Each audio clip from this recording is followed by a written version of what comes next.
All right, everybody, welcome back to the deep dive. We're diving into India's economic outlook today. Yeah. And we've got a whole bunch of expert opinions and analysis to sort through Yeah, that's a to lot. try to figure out, the best path forward for India. Mm-hmm. So whether you really follow global economics Right. or if you just kind of want to know how these things affect everyday people, we're going to break it all down. Yeah, for sure. So a year ago, hopes were really high for India's economic future. Yeah, everybody was really excited. Right. But I was reading all these articles about how it was going to be the next big thing. Right. And now it's not quite as clear, is it? Yeah, it's gotten a little more complicated, I'd say. Yeah, it's a little bit of a paradox. I mean, India has all this potential, Mm-hmm. but it seems like there's a pretty big roadblock, and that's, Yeah. a big chunk of the population just doesn't have enough money. Exactly. And you need money. You need, purchasing power Right. for an economy to thrive. Okay. And some experts, Professor Jayati Ghosh-Roy, I was reading her stuff, Oh, yeah. and a former economic advisor, Arvind Subramanian, Yeah. they were both saying the same thing, that low consumer demand Right. is the core issue holding India back. Like the missing piece of the puzzle. Yeah, and just to give you a sense of how serious it is, Okay.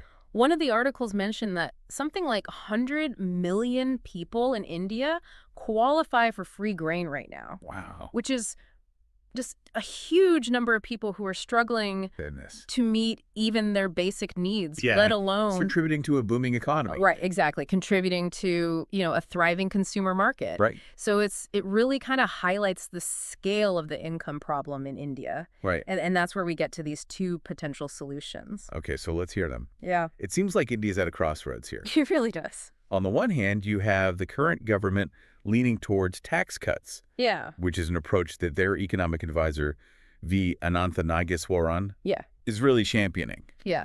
And the idea there is basically, Yeah, what's the thinking? you reduce taxes and you're putting more money in people's pockets, Mm-hmm. and then hopefully that encourages them to spend more. Right. Get things moving. Yeah, and kind of jumpstart things Yeah, jumpstart the economy. from the consumer side. Exactly. But it's not just about throwing money at the problem, right? I mean, there's different types of tax cuts. Well, yeah. I mean, And some experts say that, they don't all have the same impact. Exactly. Like, you could reduce income tax, which would affect individuals differently Right. than, say, cutting corporate taxes. Right. So there's a lot of debate about which would be the most effective Uh-huh. in terms of actually boosting consumer spending. Right. And then you also have to think about the potential downsides. Like Would tax cuts reduce government revenue? Right. And then you have less money for, social programs or Yeah. infrastructure projects. Yeah, that's a whole other debate. Right, exactly. So it's complicated. Yeah. It's a really complex equation. Okay, so that's one side. Yeah. Now, on the other side, you have folks like Subramanian Yeah. who say, Yeah. tax cuts don't really address the root problem. Yeah, they're not getting at the root cause. Right, which is that wages just aren't keeping up with the cost of living. Exactly. Yeah, people just aren't earning enough. So they're advocating for policies that focus more on, increasing incomes, Yeah. which they say would create a more sustainable cycle of growth. It's like that saying, Give a man a fish. give a man a fish versus teach him how to fish. Yeah. Exactly. So if people have more money because they're earning more, Yeah. that's a more stable foundation for them to participate in the economy. Makes sense.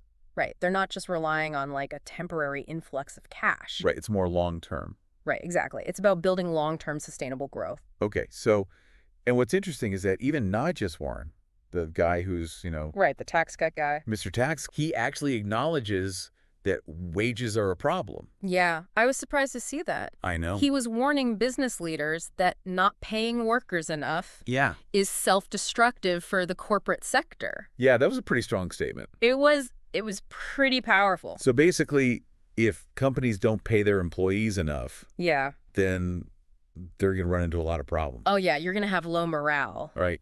It's going to be hard to attract and retain talent. Yeah.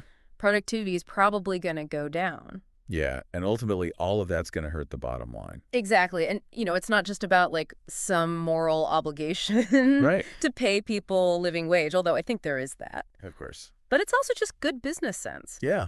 If you want a thriving business, Right. you got to take care of your employees. So we've got these two competing approaches here. Yeah. Tax cuts versus wage increases. Right. And they both have the same goal. Mm-hmm.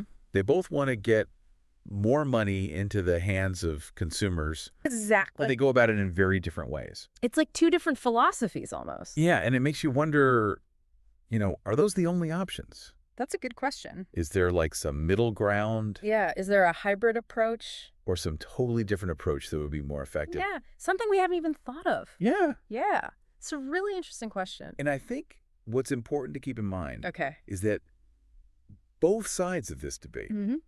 they recognize that income inequality Yeah. is a fundamental issue Right at the heart of it. and that it's really affecting consumer spending.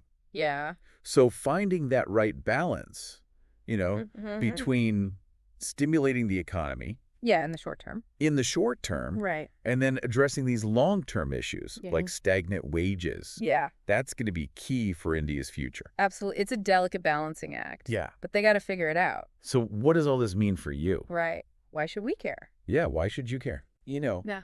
What if India's economic decisions, Right. they have these ripple effects that can be felt globally. The world is so interconnected now. Exactly. Yeah. So as you're reading news about India's economy, Mm-hmm. think about these two approaches. Yeah. Which one do you think has the potential to create, Yeah. lasting economic growth? That's the key question. Yeah, and what are the potential consequences of each approach? Because there will be consequences. Right. It's a complex issue Yeah. with no easy answers. It really highlights how what happens in one country Right. can impact the whole world. Exactly. Yeah. It's fascinating. All right, that's India's economic outlook. That's the deep dive. For today. We did it. See you next time. Bye, everybody.